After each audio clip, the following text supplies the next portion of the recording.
Hello बच्चों, welcome to your channel. आज मैं आपको कराने जा रहा हूँ इलेक्ट्रॉनिक कॉन्फ़िगरेशंस। इसमें क्या होता है, हम कुछ रूल्स फॉलो करेंगे और किस ऑर्बिटल में कितने इलेक्ट्रॉन्स आएंगे और किस शेल में पहले इलेक्ट्रॉन आएगा, इस बारे में हम समझने जा रहे हैं। तो ये समझने से पहले हमें दो तीन चीज़ें पता होनी चाहिए, जैसे Pauli's exclusion principle. Pauli's exclusion principle एक हमें पता होना चाहिए, अफबाउ प्रिंसिपल, और एक हमें पता होना चाहिए हंट्स रूल। अगर हमें ये तीन चीज़ें पता हैं तो हम आराम से इलेक्ट्रॉनिक कॉन्फ़िगरेशन को समझ सकते हैं। पॉलीज एक्सक्लूजन प्रिंसिपल क्या कहता है कि no two electrons can have same four quantum number. No two electrons can have same set of four quantum numbers. मतलब चारों क्वांटम नंबर आपके सेम नहीं होंगे दो इलेक्ट्रॉन के लिए, राइट। अफबाउ प्रिंसिपल क्या कहता है कि हम इलेक्ट्रॉन को लोअर एनर्जी से लेके हाई एनर्जी तक इसको फिल करेंगे, और ये रूल डिपेंड करता है n+l रूल के ऊपर। मतलब मैं लिखवा देता हूँ आपको, electron first occupy lower energy orbital, और लोअर एनर्जी ऑर्बिटल हमें कैसे पता चलेगा, n+l रूल से, राइट। और हंट्स रूल क्या कहता है, हंट्स रूल आपका कहता है कि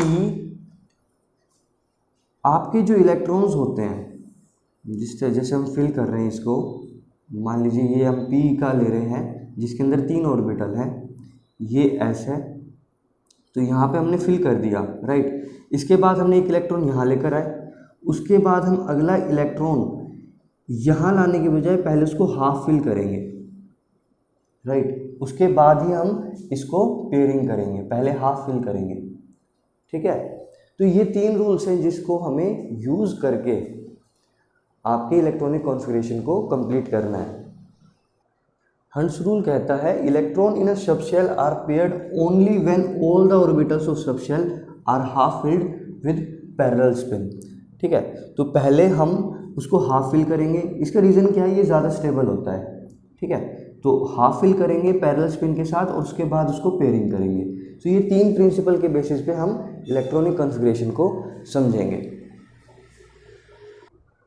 अच्छा जी, मैं अफबाउ प्रिंसिपल को थोड़ा और बता देता हूँ। देखो, n+l रूल क्या कहता है, अगर 1s है तो देखो 1+0, s का नंबर 0 होता है ना, sp का 1 होता है, d का 2 होता है, तो 1+0 ये आ गया 1, 2+0 2, 3 3 4 4 5 6 6 5।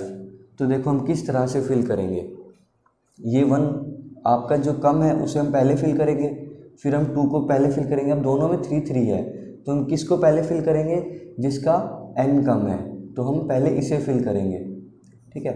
उसके बाद हम 3s को फिल करेंगे, फिर दोनों में 4 आ गया तो हम उसे पहले फिल करेंगे जिसका n कम है, तो हम 3p को पहले फिल करेंगे, उसके बाद हम 4s को, फिर 3d को, इस तरह से हम आगे फिल करते हुए चले जाएंगे, ठीक है। ये शायद मैं थोड़ा गलत लिख दिया है, तो आप यहाँ तक देख लीजिए।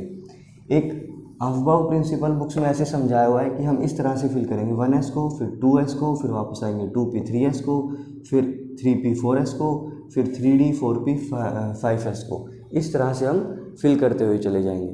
तो देखो अब हम सीधा समझते हैं, जैसे हाइड्रोजन है, hydrogen, helium, lithium, beryllium, boron, carbon, ये समझिए। पहले एक इलेक्ट्रॉन होता है तो 1s, उसमें एक इलेक्ट्रॉन हमें लेकर आना है, हम एक इलेक्ट्रॉन को लेकर आ गए।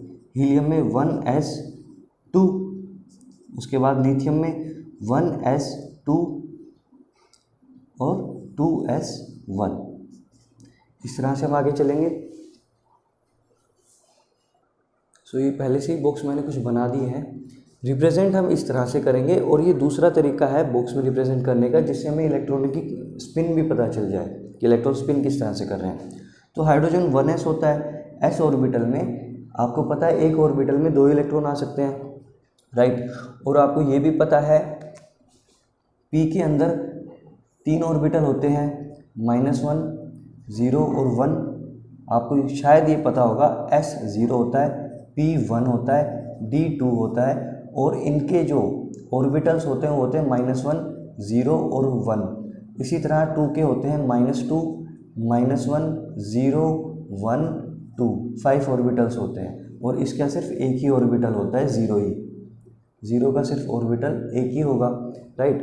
तो ये मैंने एक ऑर्बिटल बनाए S के लिए, लेकिन जैसे ही P आएगा हमारे 3 ऑर्बिटल आ जाएंगे। तो देखो 1s1 सिर्फ एक इलेक्ट्रॉन आया, आप कोई भी स्पिन इसमें यूज़ कर सकते हैं। 1s2 दोनों फिल हो गए, 1s2, 2s1 ये आपके 3 फिल हो गए।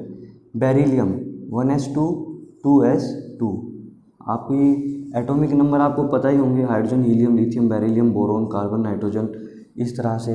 बोरॉन 1s2, 2s2, और उसके बाद आता है आपका, देखो एनर्जी लेवल के हिसाब से 2p1 आ गया, ठीक है। मैं फिल करता हूँ 1, 2, 3, 4 और 5।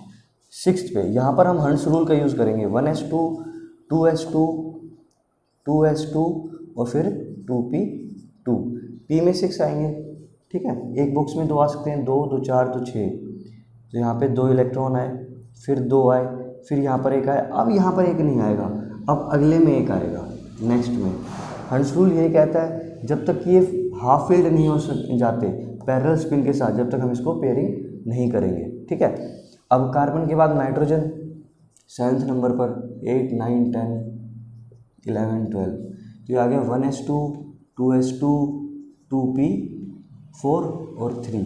तो ये आ गया आपका 1, 2, 3, 4, 5, 6 और 7। फिर आ गया 1s2, 2s2, 2p4। फिर आपके इलेक्ट्रॉन इस तरह से आ गए, 1, 2, 3, 4, 5, 6, 7। और अब हम इसको आपका पेयरिंग करेंगे। और देखो मैंने उल्टे तरीके से पेयर किया है, एक को अप किया है तो दूसरे को डाउन किया है। दोनों ही सेम स्पिन के नहीं हो सकते, नहीं तो चारों क्वांटम नंबर्स सेम हो जाएंगे। तो हम एक को अप करेंगे और दूसरे को हम डाउन कर देंगे, ठीक है। फिर आपका आता है फ्लोरीन 1s2, 2s2, 2p5, 2, 2, 4, 5, 6, 7, 8 और अब इस तरह से कर देंगे। नियोन में आपके सारे ही फिल हो जाएंगे, ठीक है। ये देखिए नियोन में आपके सारे फिल हो गए। उसकी कन्फिग्रेशन क्या है, 1s2, 2s2, 2p6। हम इनर्ट गैसेस को माइलस्टोन ले सकते हैं। इसके बाद मैं सीधा लिख सकता हूँ कि नियोन की इलेक्ट्रॉनिक कॉन्फ़िगरेशन, और उसके बाद 2p के बाद क्या आता है 3s1। नियोन की एज इट इज़ कन्फिग्रेशन और फिर 3s2। एल्यूमिनियम नियोन की एज इट इज़ कन्फिग्रेशन और 3s2 और उसके बाद 3p1, उसके बाद 3p2, 3p3, 3p4, 5 एंड 6। आप आर्गन तक इस तरह से ले सकते हैं और इसी तरीके से आप फिल करते हुए चले जाएंगे। ये कम्प्लीटली हमारे यहाँ तक फिल हो गया था। फिर यहाँ पे 1 इलेक्ट्रॉन आएगा, फिर यहाँ पर 2 इलेक्ट्रॉन आएंगे, फिर जब तो 3p1 आएगा तो ये s बन गया हमारा, और उसके बाद फिर से यहाँ पर 3 बॉक्सेस आ जाएंगे, 1, फिर 2, फिर 3, फिर आपका उसी जैसे मैंने ऊपर पेयर किया बिल्कुल एज इट इज़। नियोन तक तो सेम होगा, ठीक है। उसके बाद आपका इस तरह से एक एक इलेक्ट्रॉन को हम करते हुए चले जाएंगे। आई होप आपको ये थोड़ा समझ आया होगा, और 1-2 एक्सेप्शंस की मैं बात और कर लेता हूँ। कुछ इलेक्ट्रॉनिक कन्फिग्रेशंस मैंने लिख दी हैं। जैसे आर्गन की हम बढ़ते हुए आपके 3p6 तक जाएंगे, उसके बाद आर्गन फिर से एक नोबल गैस हो गई, राइट। उसके बाद हम इसको माइलस्टोन यूज़ करते हुए आर्गन की एज इट इज़ कन्फिग्रेशन, और फिर पोटेशियम की जब आती है तो s ब्लॉक में फर्स्ट आ जाएगा 4s1, फिर कैल्शियम की 4s2। स्कैडियम में अब d ऑर्बिटल भी स्टार्ट हो जाएगा, देखो यहाँ तक आ गया। इसके बाद d ऑर्बिटल आएगा एनर्जी लेवल के हिसाब से, अफबाउ प्रिंसिपल। तो 3d के अंदर 10 हो सकते हैं, 2-2 इलेक्ट्रॉन करके 10 हो सकते हैं, क्योंकि इसके ऑर्बिटल -2, -1, 0, 1 और 2 तक होगा, ठीक है। तो 3d 1 पुट करेंगे, फिर 2 पुट करेंगे, 3d 3, और पहला एक्सेप्शन यहाँ 3d 4 होने की बजाय यहाँ पे 4s1 और 3d 5 हो जाएगा। इसका रीज़न मैं आपको दे सकता हूँ कि आपका half filled d orbital is more stable than a partially filled d orbital. लेकिन ऐसे बहुत से एक्सेप्शंस आएंगे और सभी एक्सेप्शंस का अपना अपना रीज़न होगा। मैग्नीशियम का फिर हम क्या करेंगे 3d5, फिर 3d6, फिर 3d7, 3d8, लेकिन कॉपर का फिर से एक्सेप्शन आ जाएगा। इसमें ये fully filled 3d orbit 10 orbital आपका ज़्यादा स्टेबल होता है, ना कि ये वाला 4s2 3d9। होना तो ये चाहिए बट ये वाला स्टेबल ज़्यादा नहीं होता, इसलिए हम इसकी कॉन्फ़िगरेशन इस तरह से करेंगे और लास्ट में जिंक 4s2 3d10। तो आई गेस आपको ये थोड़ा बहुत समझ आ गया होगा और चैनल को सब्सक्राइब कीजिए। Thank you.